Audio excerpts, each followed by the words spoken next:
What is up, YouTube? Is Coffee back at it, and I came across this here. This is pretty big piece of history, man. It's crazy getting older, man. You see the milestones, like the anniversary of things that came out that you remember from your life, like this right here, 25 years ago. 25 years ago, damn, man.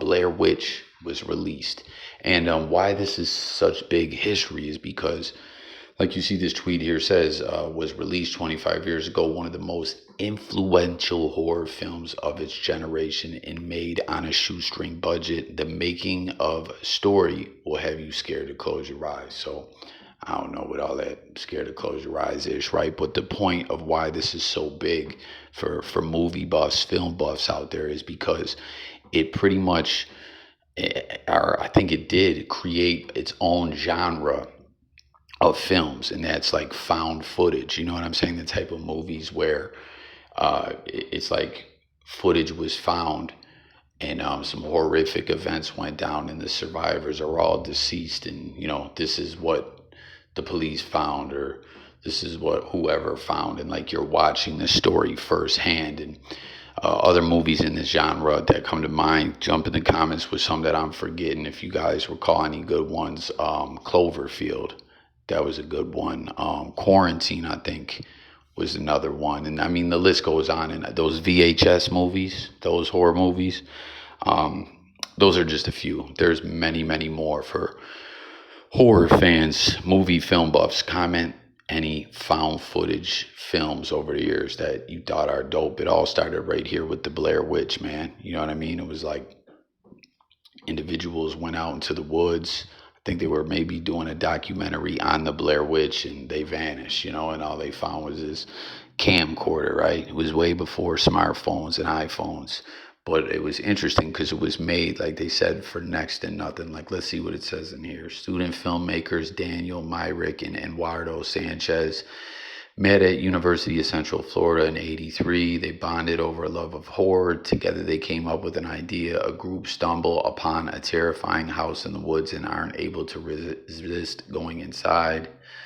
Over several years, they developed the idea until they had a full lore for their concept, a supernatural creature they called the Blair Witch. To make their film they set up a production company with three friends called Haxon Films, named after a 1922 silent horror. They pitched the idea to distribution companies. Miramax passed, saying there was no chance their idea would make any money. Eventually, after making them wait 3 months for an answer, Artisan Entertainment struck a deal. Let's see. I was trying to see the budget, what they made. Due to the low budget, the directors put up posters to recruit students to work on the film. The three actors, like, I don't know, so I'm really going to sit here and go through all this. The final day of filming was on Halloween night. The crew had planned on wrapping one day before, but the camera had run out of batteries due to camera light, so an additional day of shooting was needed. The setting of the film is in Burkittsville, Maryland. Burkittsville is a real-life village with a very small population. At time of filming, the population was 171. Geez. And that's another thing that was going on with the Blair Witch, the film and everything that was like pretty cool, is because of it sparking this whole genre, like I said, found footage films, that it had never been done before. So, let me stop, actually. I think Texas Chainsaw Massacre was kind of found footage-ish, right? Like, which, had came before.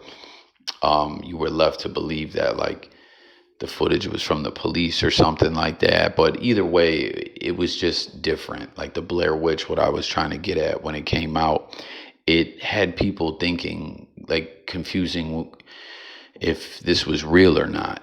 Do you know what I'm saying? Like, did this really happen? I remember seeing like little documentaries of people going out to the actual place, this Burkittsville, Maryland, and like, people didn't understand if it just blended the lines of reality and fiction and filmmaking a bit. So it's pretty interesting, man. But let's see, a storm moved in day three. Yeah, so they got the whole like history of the film. I again, I'm not gonna go to all that. This is an iconic scene right here. The most famous shot is a close up of Heather's face as she tapes her goodbye video. Donahue planned to have her whole face in frame, but had zoomed in too much. The directors were blown away by the moment and kept it in. Yeah, that scene right there, I'm sure a lot of people remember. Scary Movie parodied it, and it really was creepy. You go back and watch it today. I think I watched it just a couple years ago, and it's still pretty creepy, but nothing like it hit back then. It really was like an iconic film, and it's wild here on this 25th year anniversary. It's like, again, wild too to sit back and say, damn, man, a motherfucker's getting old, man. Make sure y'all are living your lives, guys, because them years will creep up on you. But that's all I got on this one. Just wanted to come on here and talk a little bit about the Blair Witch. Did you like the movie? Do you agree that it started basically the found footage genre?